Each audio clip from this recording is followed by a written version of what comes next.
తినారానా అడిగినటువంటి సంఘటనలు మేము ఎన్నో చూసినాం మేడం. పిల్లలు మాకు రిపోర్ట్ చేసిండ్రు.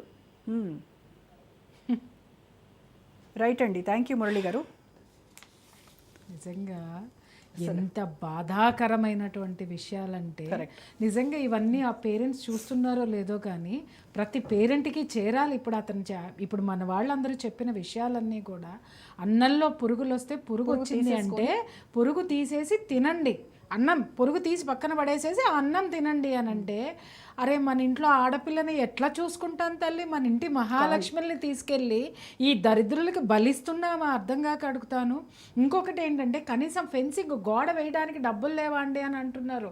ఇక్కడ విషయం ఏంటంటే పాపం ఈ మధ్య మొన్న అసెంబ్లీలో పాపం వదిలేడు కదా ఆయన, ఏమనంటే రియల్ ఎస్టేట్ పడిపోయింది మేము చచ్చిపోతున్నాం అని. కట్టిన డబ్బులన్నీ ఎక్కడికి పోతున్నాయి? రియల్ ఎస్టేట్ వ్యాపారం చేసుకుంటున్నాడు మల్లారెడ్డి గారు. అర్థమైందా? ఇప్పుడు అది అమ్ముడు పోక డబ్బులు కావాలని మరి ఏమైనా మన పిల్లలు వీడియోలు తీస్తున్నాడేమో, అది కూడా అమ్ముదామని, అది కూడా అర్థం కాదు. చూడాలి, వెయిట్ చేసి చూడాలి ఇలా దాష్టీకాలు ఎంతవరకు వెళ్తాయి అనేది. ఇక్కడ ఒకటే చెప్తున్నాను తల్లి, నా అంతటాడు లేదని చెప్పేసి నీకు సాగినంతకాలం నువ్వు ఉంటావేమో కానీ ఒకటే నేను చెప్తున్నాను, 1000 గొడ్లను తిన్న రాబందు కూడా ఒక్క గాలి వానకి చచ్చి పడాల్సిందే అక్కడ. అర్థమైందా? అలాంటి తుఫాను వీళ్ళ మీద ఖచ్చితంగా వస్తుంది, రాదని మాత్రం అనకండి. ఎందుకంటే జనం భరిస్తారేమో కానీ జనం యొక్క బాధను విశ్వం భరించలేదు. ఆ విశ్వం ఏ రోజు అయినా సరే వీళ్ళ మీద విరుచుకు పడుతుంది. అప్పుడు దాన్ని ఎదుర్కోవడం అనేది ఈ వ్యవస్థలు, ఇప్పుడు ఇందాక మనం చూసాం కదా ఈ హైఫైలు విశ్వం ముందు పనే చెయ్యవు. భారీ మూల్యం చెల్లించుకోవాల్సి, భారీ మూల్యం చెల్లించుకోవడానికి కూడా ఆ రోజు వీళ్ళకి కాళ్ళు చేతులు ఉంటాయో కూడా చెప్పలేము. అయితే ఇక్కడ వర్కర్స్ని, మేల్ వర్కర్స్ని లేడీస్ హాస్టల్లో అలో చేయడం అనేది అసలు ఎంతవరకు కరెక్ట్? అమ్మ ఇక్కడ నేను ఒక్కటి చెప్తున్నాను ఏంటంటే, మన ఆడపిల్లలు కూడా ఒక భయాందోళనలో ఉండిపోతారు. ఇంట్లో చెబితే కొంతమంది చదువు ఇంట్రెస్ట్ ఉన్న ఆడపిల్లలు ఉంటారు. ఇక్కడ మనం అందరినీ బర్డెన్తో వచ్చే ఆడపిల్లలు అనుకుంటానికి లేదు. చదువు ఇంట్రెస్ట్ ఉండి ఇంట్లో బలవంతంగా పెద్దవాళ్ళని ఒప్పించుకొని వచ్చి ఇక్కడ జాయిన్ అయ్యి ఈ కంప్లైంట్స్ అన్నీ చెబితే మానేయమంటారేమో, ఇంటికి వచ్చేయమంటారేమో. అలాగే ఇంకొక పేరెంట్స్, సెక్టర్ ఆఫ్ పేరెంట్స్ ఉంటారు. అమ్మ అందరూ మగాళ్ళని ఏమన్నా చేశారా, ఉండాలి మీకు కాపలా ఉన్నారు వాళ్ళు ఉండని అని చెప్పే, ఎందుకంటే నేను వింటున్నాను ఇవన్నీ కాబట్టే చెప్తాను అనేవాళ్ళు కొంతమంది ఉంటారు. కొంతమంది ఏం చేస్తారు, ఈ సంవత్సరమే కదా, 2 సంవత్సరాలే కదా, 3 సంవత్సరాలే కదా, కళ్ళు మూసుకో, బయటకు వచ్చేస్తావు, సర్టిఫికేట్ వచ్చేస్తాయి, నీ బతుకు నువ్వు బతుకుతావు, సర్టిఫికేట్ వచ్చేస్తుంది, నీ బతుకును. ఇప్పుడు మనం కాలేజీతో గొడవ పెట్టుకుంటామా? గొడవ పెట్టుకుంటే మార్కులు తగ్గించరా? ఇది కొంత భయాలు ఆడపిల్లల్లో ఉన్నాయి, కొన్ని భయాలు పేరెంట్స్లో ఉన్నాయి. ఇవి రెండిటి పెట్టుబడే వీళ్ళ దాష్టీకాలు, దౌర్జన్యాలు. ప్రభుత్వం యొక్క ఇందాక చూసావా అలాంటి స్థితి కూడా, ఆ రెక్లెస్నెస్ అణువు శోధించి హాస్టళ్ళకి పోయి ఇందులో ఎవరుంటారు? మనుషులు కూర్చునేదేనా, మనుషులు తినేదేనా, పశువులు తినేదేనా, బాత్రూంలు వాసన వస్తున్నాయి, బాత్రూంలో ఏమున్నాయని కూడా చూసి అంత కూలంకషంగా చూసినటువంటి ఒక వ్యవస్థ ఇవాళ 5 నిమిషాలు మాట్లాడడానికి టైం లేదు అని అంటే, మరి చూడిసినప్పుడు ఉన్నటువంటిది ఈరోజు ఎందుకు టైం లేదు అనేటటువంటిది ప్రశ్నించే గొంతుకలు లేసాయి, మొదలవుతూనే ఉంటాయి, కొనసాగుతూనే ఉంటాయి. అండ్ వర్కర్స్కి మొబైల్ ఫోన్స్ కూడా అలో చేయడం కరెక్ట్ కాదు. అంటే వాళ్ళు ఆడపిల్లలు ఉన్నప్పుడు అది ఎందుకు మరి మేనేజ్మెంట్ అలాంటి రూల్స్? ఇక్కడ ఒక్క విషయం అమ్మా, అక్కడ బాధ్యత ఎవరికి ఉంది? బాధ్యత ఒక చైర్మన్కి ఉంటే ఆ బాధ్యత కింద ఉన్న వాళ్ళకి వస్తుంది. ఆ పైన ఉన్న వాళ్ళు ఏవైతే జారీ చేస్తారో, రూల్స్ అండ్ రెగ్యులేషన్స్ పెడతారో అవి కింద ఉన్న వాళ్ళు చేస్తారు.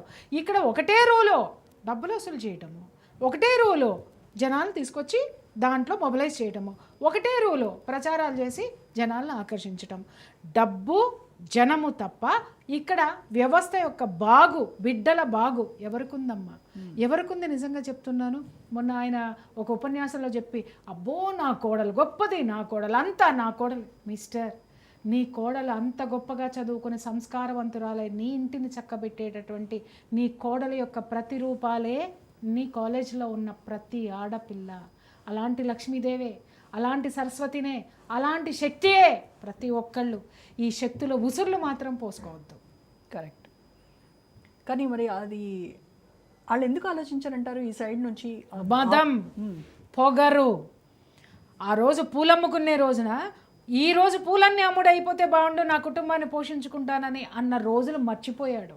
కట్టెలు అమ్మిన రోజున, కట్టెలు కొట్టేటప్పుడు చేతులు వాసిన రోజున, ఇంత కష్టం నేను పడుతున్నాను భగవంతుడా, ఈ కష్టం తీర్చి నాకు కాసింత పైసలు ఇవ్వు అని అడిగిన రోజున ఆ భగవంతుడు కరుణించి తనకు ఒక దారి చూపించాడే, ఆ దారిని మర్చిపోయినటువంటి సిచ్యుయేషన్లోకి ద్వారా వచ్చినటువంటి పొగరిది.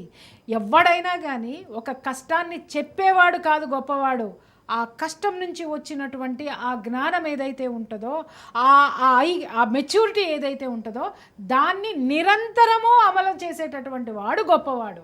పూలమ్మినా, కట్టెలమ్మినా, లేకపోతే ఇంకొకటి అమ్మినా, ఇంకొకటి చేసినా, అన్నీ ఏం చేస్తున్నావు? పువ్వుల్లాంటి ఆడపిల్లల జీవితాలను చితిమేస్తున్నావు. కట్టెలు అమ్మినానన్నావు, అవే కట్టెలతోటి ఇవాళ కొడుతున్నావు. ఏం చేస్తున్నావు నువ్వు పడినటువంటి కష్టము, ఆ రోజు నువ్వు పువ్వులు అమ్మిన, కట్టెలు అమ్మిన నీ కాయ కష్టము ఇవాళ నీ బిడ్డలు, ప్రతి ఒక్క బిడ్డ యొక్క తల్లిదండ్రులది ఉంది. 100 సార్లు వదులుతావు, 100 సార్లు పోసుకొని నేను కష్టపడ్డా. అరే ఎవడ్రా కష్టపడింది? మల్లారెడ్డి. ఎవడ్రా కష్టపడింది? బొంగు. ఎవడ్రా కష్టపడింది? భోషాణం అని ఇట్లా చెప్పించుకుంటాడే. మరి ప్రతి తండ్రి నువ్వు నీ కోసం అరిచిన గొంతుకలు, నీకు జేజేలు కొట్టినటువంటి గొంతుకలన్నీ నీలాంటివి కాదా? నీలాంటి జీవితం కాదా? ఆ పేరెంట్ నీలాగా కష్టపడట్లేదా? ఆ కష్టం విలువ తెలియాలని నువ్వు చప్పట్లు కొట్టించుకుంటున్నావు. నువ్వు చదువు చెప్పే పిల్లలతో, దునియాతో నువ్వు చప్పట్లు కొట్టించుకోవట్లేదు మిస్టర్. ఎవడైతే నీ కింద బానిసలాగా ఉన్నాడో బానిసతో చప్పట్లు కొట్టించుకుంటున్నావు.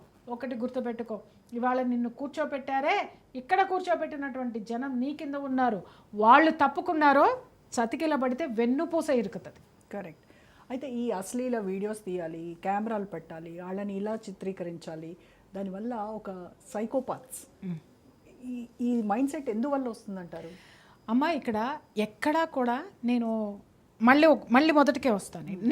నేను ఈ మధ్య తీసుకున్నటువంటి ఆ సబ్జెక్ట్ మీదకే వస్తా. ధర్మం. జనాలకి న్యాయం జరగచ్చు, ధర్మం లేదు. జనాలందరికీ కూడా ఎడ్యుకేట్ అయ్యారు కానీ జ్ఞానం లేదు. ఇవాళ పాపము అనే